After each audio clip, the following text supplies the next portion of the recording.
welcome to Eugene Science Center's Next Gen STEM. Our first innovator of the week is a medical physicist, Dr. Jessica Fagerstrom. Could you introduce yourself and tell us what makes you love physics so much? Hey, good morning. First of all, I'm so excited to be here. I think this is going to be an amazing program, so I'm happy that I get to be a really small part of it. And like we just heard, I'm a physicist and I work in medical physics. So that means that I use things that I learned in my physics class, physics and engineering, and apply it to questions about people's health. And so we just had the question, what makes me excited about physics? And physics is kind of it's a big picture study of all of the nitty-gritty of what makes the universe work. And there are lots and lots of different areas of physics. I work specifically in radiation physics, so radiation used as a tool to help people who are sick get better. Awesome. And what made you choose this particular path of applying physics into your career? First of all, I had some wonderful physics teachers growing up, and I was really interested in the subject. And then this particular application I really like because there are lots of different ways that you can do many different kinds of jobs in STEM and also in physics more specifically. And I like medical physics because it has some things that I really like from physics. So for example, it allows us to see things that we can't see with our eyes. So I have some props that we can look at later today. And then also what I really like about it is that it's something that has immediate benefit to our patients. So there are lots of different areas in medical physics. I work in therapy, and I think we might have some questions about that later, but in medical physics, all of it is helping people. So I really like it, and if you're interested in doing that, it might be a great option for you when you're figuring out what you want to do for a job. Yes, definitely. I love it. So you said that you work in therapy. What does that mean specifically in the medical field? Yeah, so I work with a really great team of people. A lot of different specialists all work in the department where I work. So we call it kind of like a team sport. So physics is just part of that group, but we're part of the group that makes sure that radiation is delivered safely and effectively. One of the things that we do is we work with these really big machines, and I have a little version of one. Awesome. There's a picture of me on the website with this model. It's a little toy version of something called a linear accelerator. So you can see I've got like my little pretend patient so you can have an idea of how big this machine is.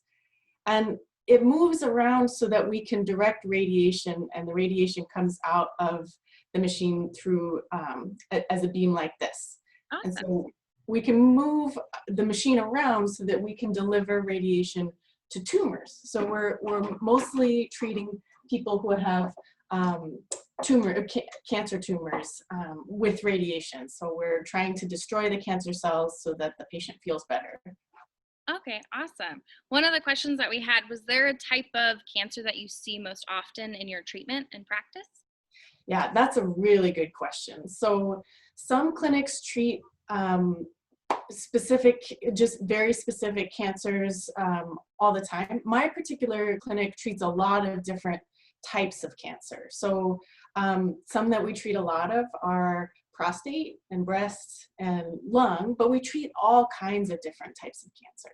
So that's a very good question. Awesome. Cool. So what are other paths that medical physicists can take in their careers?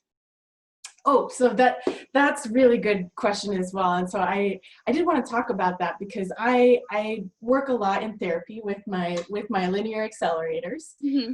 But some of my colleagues do some other really cool stuff that I don't do a lot of in my day-to-day. So some medical physicists do a lot of imaging physics. So that's taking pictures. And a lot of times it's taking pictures inside the body with all kinds of cool different physics like MRI, CT, and ultrasound. And they can use these pictures in order to help us know what's going on inside the body, where cancer is, anything that might be we need to look at more, so diagnostic physics. And so that's a really interesting area of medical physics. Another cool area of medical physics is called nuclear medicine, and that also a lot of times involves taking pictures inside the body. And then some medical physicists, they do cool stuff like designing giant buildings with lots of concrete to make sure that that radiation is safe. So medical physicists work in industry, in the military, in hospitals like I do, in academia. So there are all kinds of jobs in this field. That's awesome. Yeah, it sounds like you can help people in so many different ways. Yeah. So that's great. Awesome. And so you already mentioned one machine that you work with. Are there any other tools or machines that you use, maybe not day to day, but throughout your practice? Yeah, so we actually have a couple different ways that we deliver therapy. I also wanted to just show an example of one of the tools that I use, because some people have seen machines like this on maybe TV shows or movies. You can hear it, if I turn it on, you might be able to hear it making beeping noises. Oh, yeah.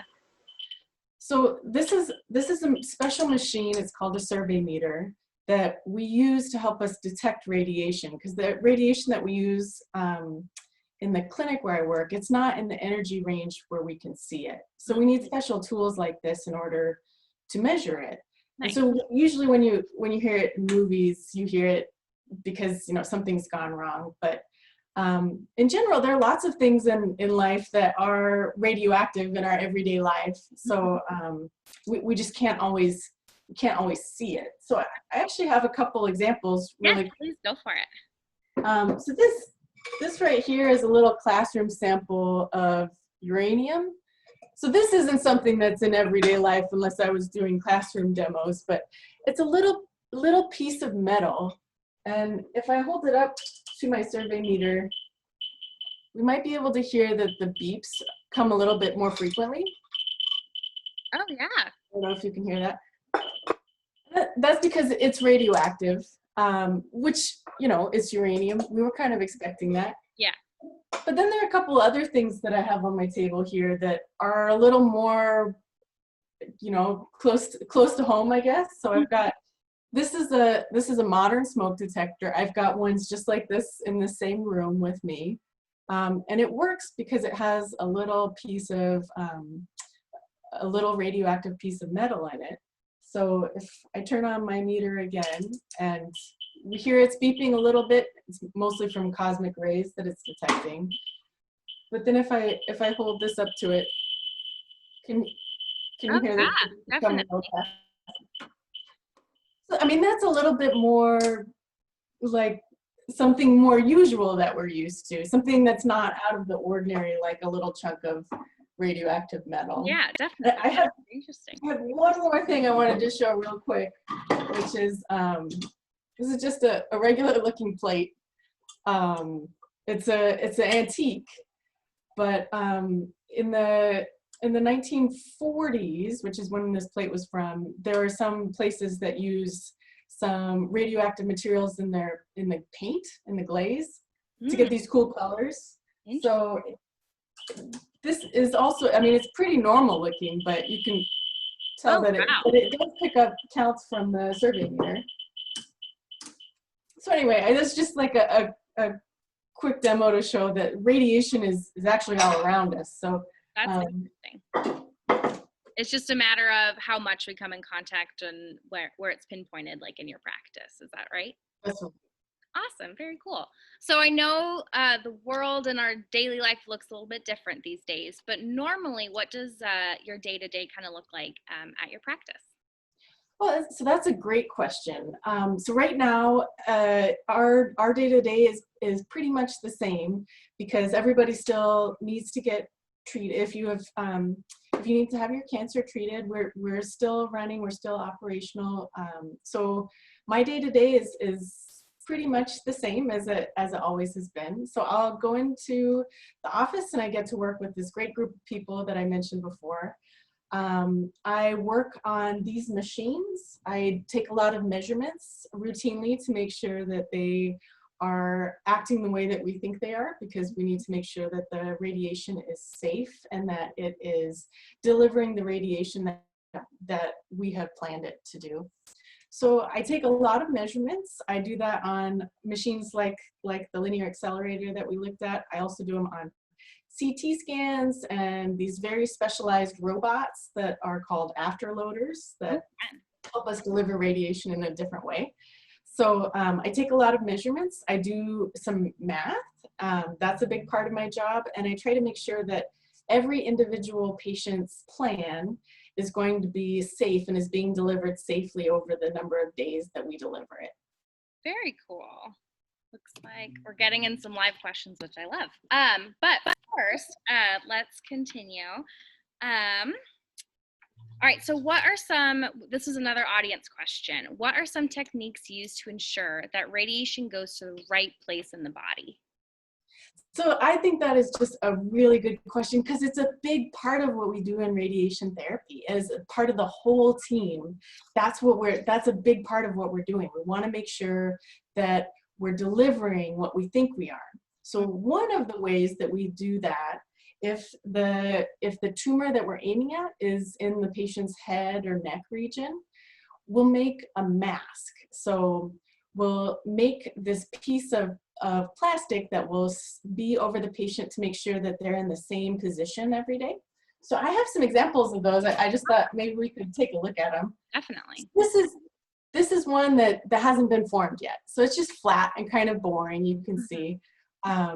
But if we heat it up, so if I put this, we have like a very low temperature oven or water bath that you can use. It gets kind of bendy. And then when we put it on a patient, it makes a solid form. So I have an example of one of those here. Oh, wow. And I don't know if you can tell that this is kind of like the shape of a person's face. Mm-hmm. And then we can put it on the patient to lock into place. And we try not to have a person in one of these for too long, because it's not the most comfortable thing. Right. But they come in different shapes and sizes. So if we wanted to treat something on someone's neck, we could have a big mask, so you can kind of see where this person's shoulders are and where the nose would come out through this hole. And so tools like this are part of what we do in my department. We'll make individual masks, and then if the patient wants, at the end of their treatment, they can take them home as a souvenir. Awesome. Yeah, that is definitely a memorable souvenir. So a lot of times people have heard of radiation through like comic book characters, but we actually have an audience question from Louise Annette, and she was wondering, what does radiation do, especially in real life? Louise, so that is a fantastic question. That is, I mean, I think that you are a medical physicist, at least in training, if not already, because that's a big part of our job is quantifying what radiation does. And so at its most basic level, radiation is just energy in the form of particles or waves, but energy that goes from place to place. And depending on how high energy it is, it can do different things. And so in the clinic where I work, most of the radiation that we care about and that we're working with, it's in a pretty high energy range. And so it has the ability to knock electrons out of atoms. And at the end of the day, you know, we don't have to know all of the details of that for this particular talk, but the bottom line is that means it can do damage to DNA. And so when you're damaging DNA, that can have health effects. So there was a lot of words to say that radiation can have health effects. And it can actually have good health effects, and it can have bad health effects. So we don't want to irradiate a lot of healthy tissue, because that can be bad for a patient. That can certainly have bad health effects for a patient. but we can use it as a wonderful tool if we're using it to destroy cancer tissue. So that's a wonderful tool for radiation. So it's not, radiation itself isn't good or bad, but we can use it as a very useful tool. And so, yeah, that's it. I have to admit, I don't, I've, at this point in my life, I've never seen any of the comic book stuff come true, but that sure would be fun if there were radioactive spiders running around. Oh, definitely. But yeah, in real life, it has some really fantastic uses for us. Awesome, thank you. And we have another question from Precious. How long did it take you to become a medical physicist? And can you explain what that journey was like? Yeah, I'd love to. So I really loved my physics teacher in high school. That's probably where everything got started. I had a really wonderful physics class, and then I went to college and I majored in physics. And I also took some biology classes. And then after that, I went to graduate school and I got a master's degree. So I got a master's degree in medical physics, and then I worked in a clinic for several years. And I decided to go back to school, but you don't have to have a PhD in order to do the job that I'm doing right now. You can do the job with a master's degree. I decided to go back to school because I really love teaching, and so some positions require a PhD for that.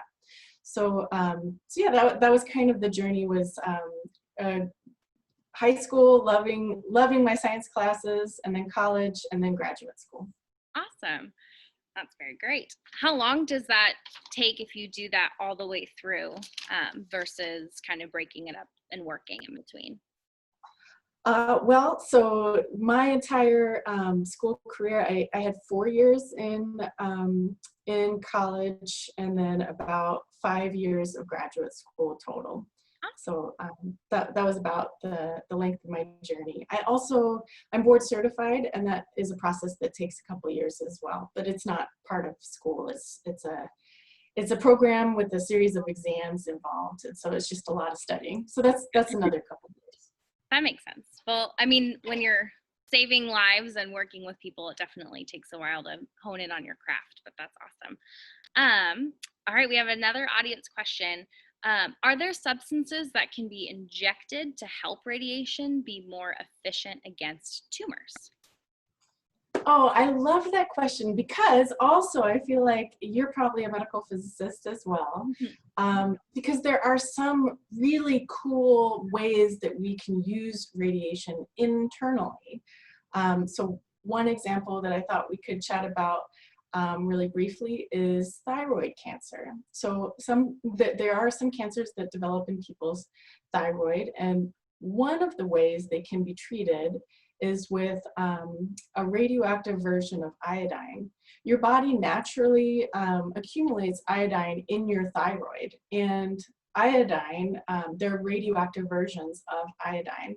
So if a patient, if you have iodine internally, your body will preferentially move it to the tumor. And so if you have a radioactive version of that, you can leverage the physics and your body's natural biology in order to treat that tumor that way. So that's actually done pretty commonly. So I think that's just a fantastic question. Yeah, that's awesome. And then we have a follow-up. When talking about radiation, what part do you work in specifically with your patients, and do you have a favorite part in using radiation?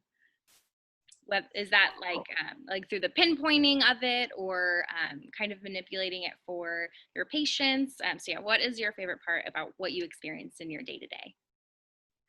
Well, so I think the big picture is that I really like this application of physics, because if to me and to all my colleagues that I know, we find it's a very rewarding career, because you're having a direct impact on people's lives. But a little more specifically than just the big picture stuff, I'd say that my favorite part of using radiation in my job is, right now, I've been part of developing a new program at the clinic where I work. Before, we didn't have this method of delivering radiation. It's called brachytherapy. We didn't have this high dose rate brachytherapy. But I worked with a really great team of people that all worked very hard, and I got to be the physicist that did all of the physics work in that group. And now we have this new type of treatment that we can offer to patients who need it. And so it felt really rewarding because I got to be part of this group that now offers this wonderful service to people that we didn't have before. So I'd say right now that's probably my favorite part of my job is this new program called HDR brachytherapy. Awesome. Yeah, that sounds fun and very creative, a creative way to use radiation. We all have another audience question. Karen was wondering if you can explain what happens to people who are affected by radiation from nuclear disasters. I know a lot of adults have maybe watched the new show about Chernobyl, like that's a very popular one and kind of resurfaced in the media recently.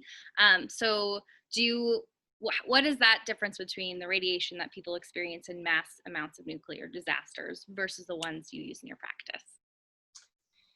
Yeah, so that's a really excellent question, especially because there is a lot of renewed interest in major tragedies. So for those that don't know, the Chernobyl disaster was at the time the worst man-made environmental disaster in history. There was a flawed reactor design with a flawed but routine safety test that was conducted, and it resulted in an explosion, a fire, the destruction of reactor 4 at this power plant, and ultimately a lot of radioactive material was released into the environment. And so unfortunately, a lot of people were exposed, and there were multiple people who died from radiation exposure. And it's actually not known the exact death toll, but the numbers vary quite a bit. But regardless of that, I think we can all agree it was a pretty major tragedy. Before that, we also had a lot of data that came from the atomic bomb explosions during World War II. And so through this tragic loss of life, we can actually learn a lot. So what we deal with in the clinic where I work, we're not dealing with levels of radiation that are anywhere close to that. But some of the studies involving radiobiology are based on major population studies from these major disasters. So some very brilliant public health experts, as well as radiation physicists and radiobiologists, have studied these people that were exposed to large amounts of radiation in order for us to learn a little bit about radiobiology at these high levels of radiation. But that's not what we're doing in the clinic where I work. We're dealing with very targeted amounts of radiation to specific areas. So, for example, when we're treating somebody who's wearing a mask like this, it's because we don't want to hit anything except for the tumor. We need them to be extremely still and in a reproducible position day after day. So, so that's the reason we're going to all this trouble, is because we're not using huge amounts of radiation on the entire body the way that these people who are involved with these disasters, what they experience. So I hope that kind of answers the question. Yeah, there was a follow-up for that type of exposure when it's not, medically specific or treatment specific. Is there treatment for that huge type of exposure that has happened in history's past? Yeah, well, so at the levels that many of the people experienced, for example, for the Chernobyl disaster, a lot of it is it's more caring for the patient, and you can't really undo radiation damage, but you can do some things like make sure that the patient is well oxygenated, is well hydrated, because a lot of times there's gastrointestinal distress and people lose a lot of hydration. unfortunately, they're at the levels that many of the people did experience for things like the radiation poisoning involved in the atomic bombs. There's not a lot that can be done to reverse radiation damage after the fact. So it's a tragic event, to be sure.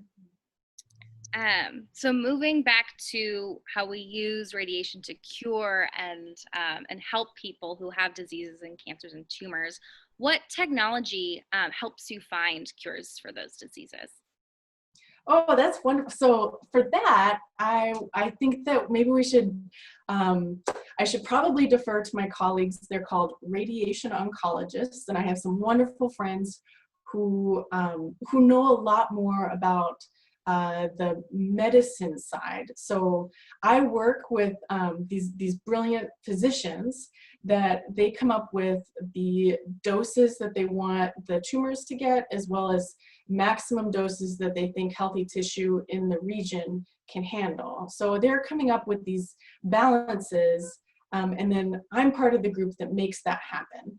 And so when it comes, I do have to admit, when it comes to some of the radiobiology, I'm not the most knowledgeable, but that's why I work with these really fantastically smart people, and we bring different things to the table so that we can treat patients safely. Awesome.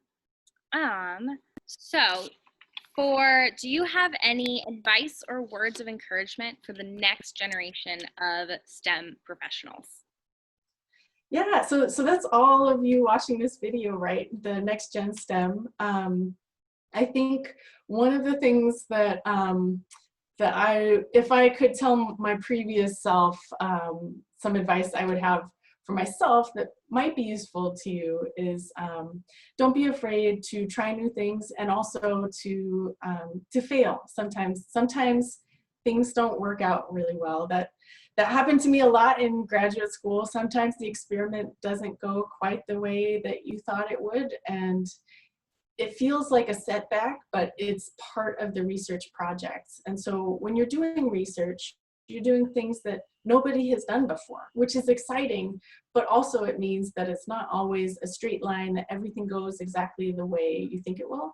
And so that's why I would encourage you to try new things, and don't be afraid if you hit a couple speed bumps, because that's just part of the process. So that would be my advice.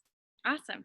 And we have one of our last few audience questions from Precious. Since medical physics deals with technology, does it matter where she studies from her undergraduate level, or does it matter most at a master's level?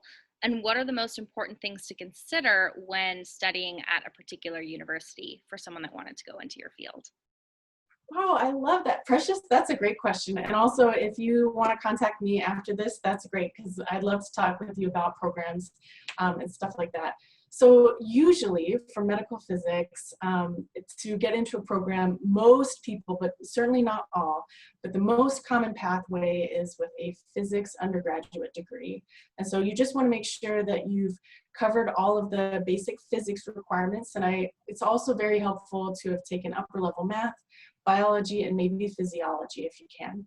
And then if you go to graduate school, there are a lot of really great programs. I don't know where you're based, but in the US, there is something called CampEP. It's a program that accredits medical physics programs. And so there are actually many across the United States now that have these very good programs involved with medical physics. And so I would encourage you to pursue a physics undergrad degree and see if that is interesting to you. And then look into CampEP programs for graduate work. But again, if you want to reach out to me after this program, I'd love to chat. Awesome. And what was the name of that program again? It's called CampEP. CAMPEP. It's a accreditation body. Very cool. Okay, so I think that is just about it for our public questions. But last question, if you could go back in time, what would you tell your younger self as you started this journey of being a medical physicist? Well, so like I mentioned before, I'd probably tell myself not to get too too bent out of shape on the fact that, you know, your experiment doesn't always run quite the way you wanted it to, and you'll probably not, you know, spoiler alert, I had to redo a bunch of stuff in graduate school because it didn't work out exactly the way that I had expected. But at the end of the day, I ended up with a stronger project because of that. I have a patent on the work that I did with my graduate school work, which wouldn't have happened if I hadn't had to pivot near the beginning, because some of the work I did just wasn't working. So yeah, to tell my former self, you know, just that's just part of research, and it's not the end of the world that things didn't work out. In fact, that is part of the process. Awesome. Thank you so much, Jessica, for joining us today. Were there any last things that you'd like to mention about your position? No, I'm thrilled that I got to be part of this program. I think it's wonderful. And if you're interested in a career that involves learning and physics, and then also would love to help people, I think that medical physics is a wonderful choice. So thank you again for having me. I'm so thrilled to be part of it. Thank you so much. All right, everyone, thank you so much for joining our next gen STEM. And I hope that this inspires all of you to look into this career. Whether you know a lot about physics or are just learning, there's so many ways to be creative and help people. And this was a really fun opportunity to learn this pathway. So thank you everyone for joining, and we will see you guys next week. And we do have this workbook if you want to learn more about what Jessica does, and also what radiation means and what that looks like in helping people and treating cancer patients. That I really recommend checking it out. So thank you so much for tuning in, and we will see you guys next week.